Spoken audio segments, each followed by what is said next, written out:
大家好，欢迎来到本期的小薇说案。今天我们要聊的这起案件堪称婚姻里的人性修罗场。21岁的新娘刘娜因一笔60万的高额彩礼，在新婚的第75天就亲手把自己的丈夫刘学推进了冰冷的深井里。这不是电视剧里的狗血剧情，是真实发生在山东菏泽单县的悲剧。当死刑执行的那一刻，刘娜瘫软在地的模样和刘学父母白发人送黑发人的绝望，都在告诉我们，这场用金钱堆砌的婚姻从一开始就注定是一场灾难。今天咱们就循着权威报道的脉络，走进这起悲剧的背后，去看看那被欲望和陋习吞噬的人生。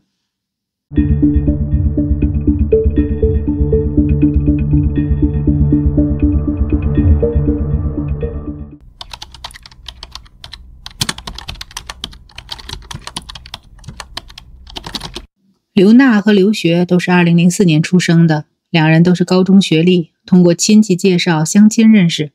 从一开始，这段婚姻就带着强烈的功利色彩，两人完全没有感情基础。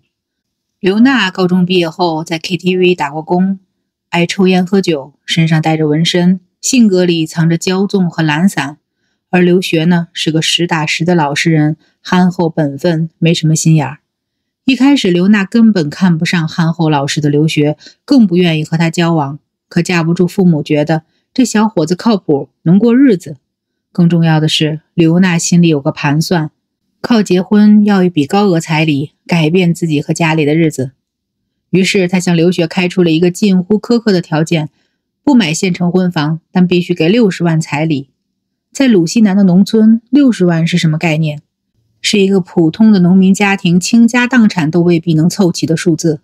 可刘学的父母就怕儿子娶不上媳妇，打一辈子光棍，咬着牙把一辈子的积蓄都拿了出来，又挨家挨户向亲友借钱，硬生生把这60万凑齐了，双手捧给了刘娜一家。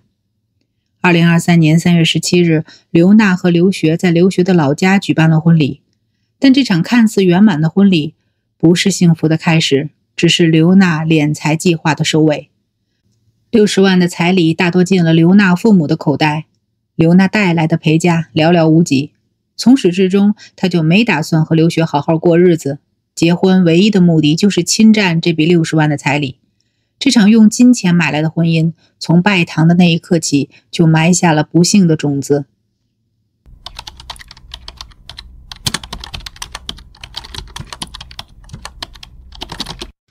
婚后还没满1个星期，刘娜的真面目就暴露了。她开始频繁找刘学的麻烦，一点小事就能吵得鸡犬不宁，就连公婆过来劝两句，都会被她劈头盖脸的辱骂。刘学知道家里为了娶她已经山穷水尽，只能一次次忍让。公婆看着儿子委屈，也只能把苦水咽进肚子里，盼着他能慢慢变好。可忍让换不来珍惜，只会让贪婪的欲望越来越膨胀。结婚刚1个月，刘娜就明确想离婚了，但她心里比谁都清楚，要是自己主动提离婚，按照当地习俗，这60万彩礼就得退回去。这钱是她和家里心心念念的巨款，她怎么可能吐出来？更让她犹豫的是，她怕退婚会被村民说闲话，让父母没面子。退婚要退钱，继续过又不甘心，一个歹毒的念头在刘娜心里慢慢成型。只要刘学死了，她不仅能保住60万彩礼，还能彻底摆脱这个她看不上的男人，更不用承受村里的流言蜚语。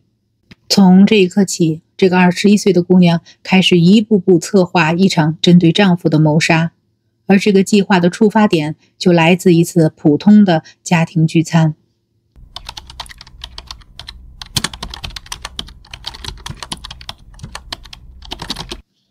2023年5月28日，刘学随口跟刘娜说，第2天晚上要去他父母家吃饭。就是这句话让刘娜的杀人计划彻底落了地。她瞬间想到，正好可以借着回娘家的机会让刘学喝酒，再趁机灌下镇静药，最后把他带到提前找好的地方处理掉。这个计划在他心里盘算了一整夜，每一个环节他都想得明明白白。5月29日一大早，刘娜就开始行动了。她先悄悄跑到镇上的药店，买了一盒复方地西泮片。这是一种强效镇静催眠药，过量服用会让人意识模糊，昏迷，甚至危及生命。买完药，他又特意绕到之前才好点的地方确认了一遍，那是一口位于单县菜塘镇刘四村到龙王庙镇深楼村生产路路北的机井，位置偏僻，平时很少有人经过。那是他早就选定的作案地点，一切准备就绪。刘娜脸上挂着从未有过的笑容回了家，对着刘学柔声说：“今天去我家吃饭，你陪我一起吧，路上咱们还能顺便逛逛。”平时对他冷冰冰的妻子突然示好，憨厚的刘学瞬间就没了防备，连想都没想就答应了。他根本不知道自己已经走进了妻子为他设下的死亡陷阱。当天下午，刘学开车带着刘娜去了岳父母家。晚饭时，刘娜一改往日的冷漠，主动给刘学倒酒夹菜，还一个劲儿地劝他多喝点，难得来一次，陪我爸多喝2杯，尽兴就好。刘学被妻子的温柔打动，没多想就一杯接一杯地喝，很快就有了醉意，脸色发红，脑袋也开始发沉。晚上9点20分，两人准备返程。刘娜主动抢过了方向盘，说：“你喝多了，我来开，你好好歇着。”这番体贴的话让刘学更加放松了警惕，可他不知道，手里握着方向盘的刘娜心里全是冰冷的算计。车子刚开出去没多久，刘娜就开始编起了早就准备好的谎话：“老公，我昨晚做了个特别灵的梦，梦见你在鸡井里抛硬币，还梦见井里有好多鲫鱼，说吃了井里的鱼就能生儿子。”醉意朦胧的刘学竟然真的信了，傻乎乎地问他：“真的吗？那哪里有鸡井啊？”刘娜见他上钩，立刻装出生气的样子，把车往路边一停：“你连这点事儿都不愿意陪我验证吗？不找就算了，我现在就回娘家，这日子没法过了。”一边说一边做事要开车门。刘学最怕的就是离婚，他知道家里为了这张婚事已经倾尽所有，一旦离婚，不仅人财两空，父母也会被击垮。他赶紧拉住刘娜，陪着笑脸说：“别生气，我陪你找，咱们慢慢找。”就这样，刘娜顺利把车开到了自己已经提前踩好点的那口鸡井旁。此时的刘学已经醉得睁不开眼，头疼得厉害，一个劲儿地打瞌睡。刘娜见状，从包里掏出提前买好的复方地西半片，又拿出一瓶矿泉水，凑到他身边柔声哄骗：“我就知道你会喝多，早就给你准备了解酒药，快吃了吧，吃了就不难受了。”他怕刘学起疑心，还特意把6片药都碾碎了放进水杯里，搅拌均匀后递了过去。毫无防备的刘学接过水杯就一饮而尽，没过多久，药效就开始发作，他的眼神越来越涣散，意识也越来越模糊，整个人瘫坐在副驾驶上，连说话都变得含糊不清。刘娜看时机成熟，就把车停稳，拽着刘学的胳膊往鸡井边拖：“就是这口井，你下去捞几条鱼，晚上我给你做鱼汤喝。”刘学迷迷糊糊地摇着头：“井啊，哪有鱼啊？太黑了，我不去。”刘娜瞬间变了脸，厉声呵斥：“你连这点事儿都不愿意为我做，是不是根本不爱我？今天你不下去，咱们就立刻离婚。”被离婚的恐惧裹挟着，又被药物折磨得神志不清，刘学只能任由刘娜推着，慢慢走到鸡井边，顺着湿滑的井壁往下爬。刚爬了没2步，药物的作用和井壁的湿滑就让他失去了平衡。咚的一声，刘学重重地坠落到了井底。黑暗冰冷的井底，刺骨的井水瞬间浇醒了他大半的醉意。他拼尽全力朝着井口呼救：“娜娜，救我！快去找人救我！”井口的刘娜听到呼救，没有丝毫慌张，反而冷静得可怕。她只是趴在井口看了一眼，就转身开车离开了。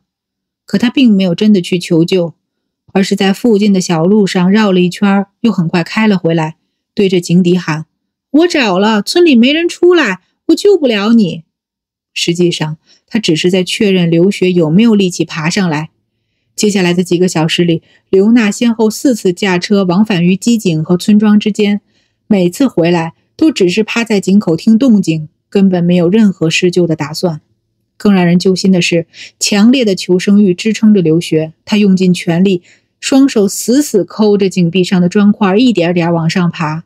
井壁上的碎石把他的手掌磨得鲜血淋漓，指甲盖都翻了起来，每爬一步都是钻心的疼。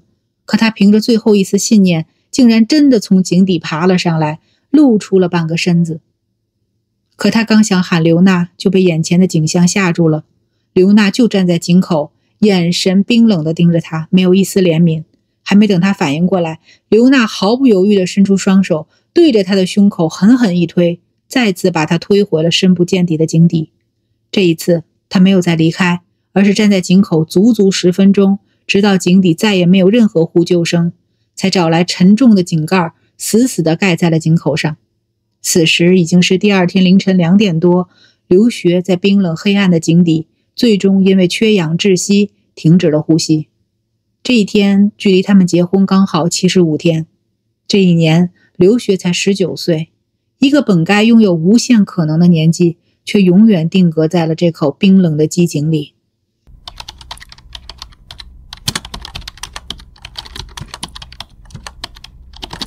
杀了人之后，刘娜还在撒谎，跟父母说刘学打我，我跑回来了，甚至让父母第二天上门讨说法。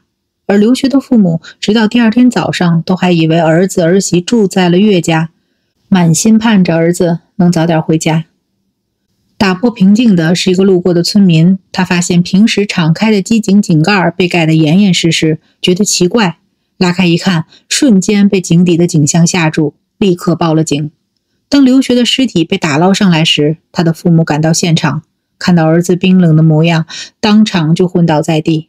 后来有人说，这对夫妇在接下来的2年里，头发全白了，视力也因为天天流泪变得模糊，每天吃饭都要多盛一碗，那是给儿子留的位置。警方很快就锁定了刘娜，审讯室里，她没撑多久就交代了自己预谋杀人的全部过程。2025年9月，菏泽市中级人民法院一审以故意杀人罪判处刘娜死刑，剥夺政治权利终身。一审判决后，刘娜不服，提出了上诉，但山东省高级人民法院经过2审审理，认为一审判决事实清楚，证据确凿，量刑适当，裁定驳回上诉，维持原判。最终，最高人民法院经过复核，依法作出了核准死刑的刑事裁定。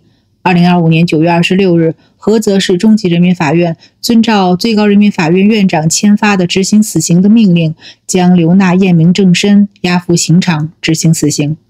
据报道，执行死刑时，刘娜吓得双腿发软，瘫在地上走不了路，脸色煞白，整个人瘦得不足90斤。直到这一刻，她才真正感受到了恐惧，但一切都已经晚了。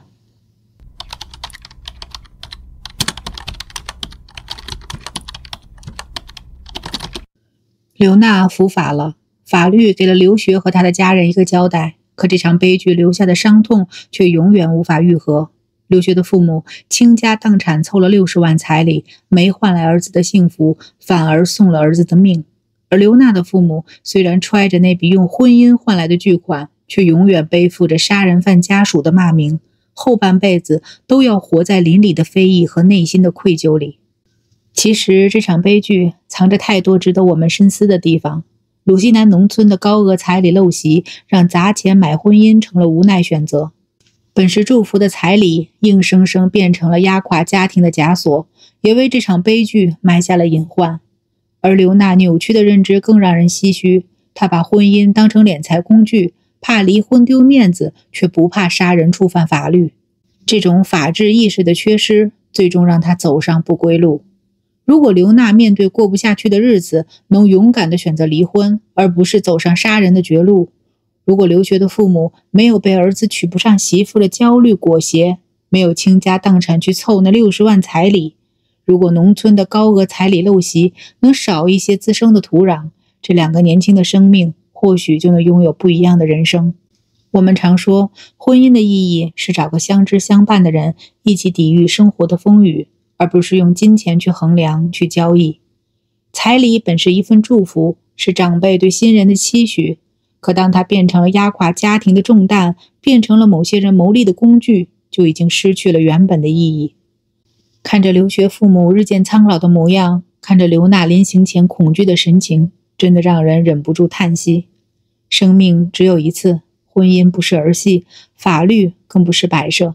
不管是对待感情还是生活，我们都该多一份敬畏，少一份贪婪，多一份理智，少一份极端。今天的案件就讲到这里，或许你会觉得刘娜可恨，或许你会心疼刘学的父母，又或许你对高额彩礼有自己的感触，都欢迎大家在评论区留言发表自己的看法。如果您喜欢我们的视频，别忘了点赞并关注小薇的频道。感谢你的收看，我们下期再见。感谢大家观看今天的案件解析。如果您喜欢我们的内容，别忘了点赞、订阅小薇说案，打开小铃铛，第一时间获取最新更新。有什么想法或想听的案件，也欢迎在评论区留言，和小薇一起讨论。我们下期再见。